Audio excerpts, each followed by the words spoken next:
बहू और बेटी। माँ का इतना कहना था कि सुरीली को ऐसे लगा जैसे अब उसकी माँ उसकी नहीं रही, वह अपनी बहू की हो गई है। माँ को अपनी बेटी से ज़्यादा फिक्र अपनी बहू की है, लेकिन सुरीली ने तुरंत कोई प्रतिक्रिया व्यक्त नहीं की, बल्कि एक ही शहर में ससुराल और मायके होने की वजह से रात के खाने से पहले ही वह बहाने बनाकर ससुराल लौट आई। तब से फिर कभी सुरीली ने मायके की तरफ मुड़कर नहीं देखा। समय, दिन और महीने जैसे जैसे बीतते जा रहे थे, सुरीली का दुख और गुस्सा दोनों ही बराबर मात्रा में बढ़ता जा रहा था। 6 महीने पहले जब वह अपने मायके गई थी और वहाँ उसने जो देखा वह महसूस किया, उसके उपरांत दोबारा फिर कभी सुरीली का मन अपने मायके जाने का नहीं हुआ। इस बात को पूरे 6 महीने बीत चुके हैं, लेकिन आज भी सुरीली अपनी माँ से खफा है। माँ, बाबूजी, भाई और यहाँ तक कि उसके भाई की पत्नी कनक ने भी कई बार सुरीली से घर न आने का कारण जानना चाहा, लेकिन उसने कभी भी किसी से अपने दिल की बात नहीं कही, बस अंदर ही अंदर परेशान होती रही। सुरीली ने तो कभी अपने सपने में भी नहीं सोचा था कि बहू के आते ही माँ के व्यवहार में इतना बदलाव आ जाएगा। उसे अपने ही घर में अपनी ही माँ पराई लगने लगेगी, माना कि उसका भाई नितेश माँ बाबूजी का अकेला बेटा है और अब माँ बाबूजी को नितेश और उसकी पत्नी के साथ ही रहना है, लेकिन वह भी तो उनकी एक ही बेटी है। भाई नितेश की शादी से पहले तक सुरीली को ऐसा कभी नहीं लगा कि माँ या बाबूजी उससे कम स्नेह रखते हैं। बावजूद इसके कि नितेश सुरीली से छोटा था, परंतु कनक के आने के पश्चात जब सुरीली अपने मायके पहुंची तो उसने घर और अपनी माँ के व्यवहार में कई परिवर्तन देखे। माँ का अपनी बहू कनक के प्रति अत्यधिक स्नेह व परवाह देख सुरीली को बिल्कुल भी अच्छा नहीं लगा और वह चिढ़ गई थी। भला बहू से कौन इतना स्नेह रखता है, यह बात सुरीली के समझ से परे था। सुरीली को अपनी माँ की और भी कुछ बातें पसंद नहीं आई।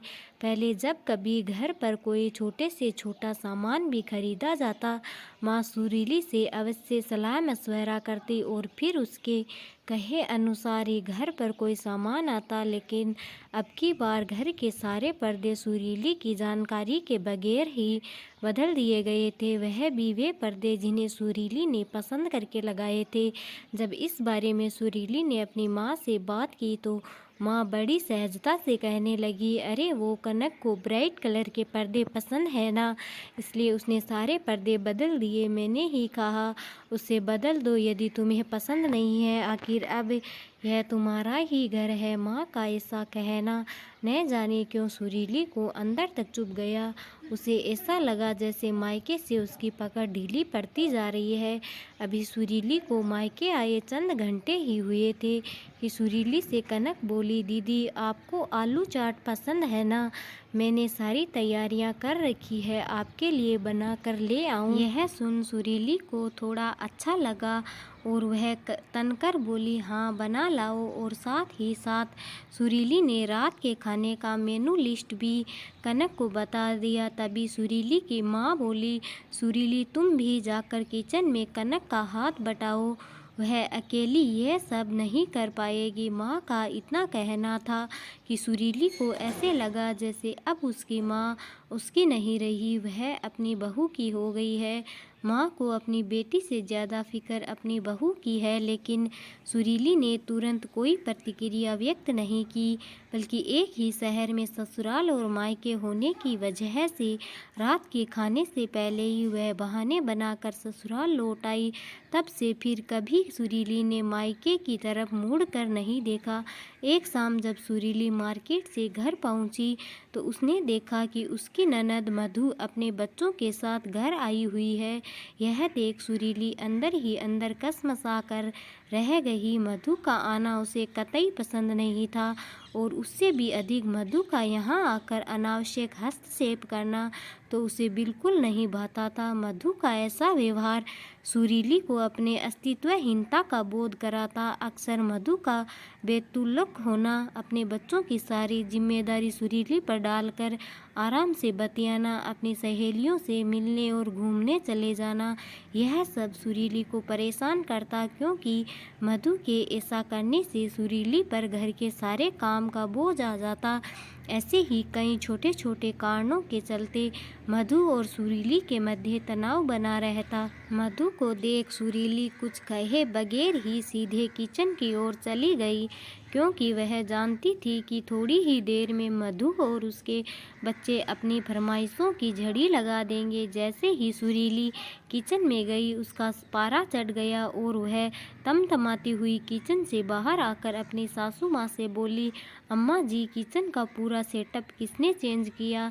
सासू माँ कुछ कहती उससे पूर्व ही उनके करीब बैठी मधु बोल पड़ी, भाभी, लुक वाइज किचन का सेटअप बिल्कुल भी अच्छा नहीं लग रहा था और फ्रिज की वजह से किचन कस्टर्ड नहीं लग रहा था। माइक्रोवेव भी सही जगह पर नहीं था, इसलिए मैंने ही सबकी जगह बदल दी। मधु का इतना कहना था कि सुरीली और मधु के बीच कहासुनी हो गई। सुरीली गुस्से से अपने कमरे में आ गई और आंसू बहाने लगी। माँ से वैसे ही सुरीली नाराज चल रही थी, सो उसने अपने बाबूजी को फ़ोन पर सारा वृत्तांत कह सुनाया। धैर्यपूर्वक सुरीली की सुनने के पश्चात बाबूजी बोले, किसी भी माँ या सास के लिए अपनी बेटी और बहू दोनों के मध्य सामंजस्य स्थापित करवाना इतना आसान नहीं होता।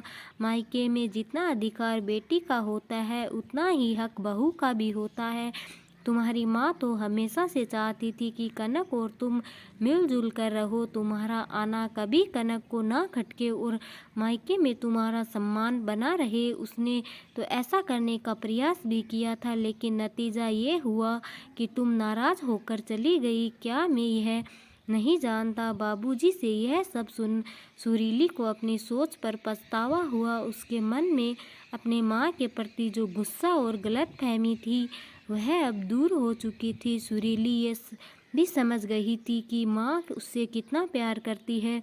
मायके में उसका मान बना रहे, इसलिए माँ ऐसा बर्ताव कर रही थी। सुरीली को इस बात का भी एहसास हो गया कि ननद और भाभी का रिश्ता दो प्रतिद्वंदियों का नहीं, बल्कि यह एक बहुत ही खूबसूरत व प्यारा होता है, जिसमें ईर्ष्या द्वेष के लिए कोई स्थान नहीं होना चाहिए, क्योंकि बेटी और बहू दोनों का ही घर में सम्मान महत्व होता है। सुरीली के दिल और दिमाग में लगे जाले अब साफ हो गए थे। वह खुशी खुशी मायके जाने को तैयार थी। साथ ही ननद मधु के संग भी वह अपने रिश्ते सुधारने का संकल्प ले अपने कमरे से बाहर आई। कहानी अच्छी लगे तो लाइक कमेंट करके ज़रूर बताएं। धन्यवाद।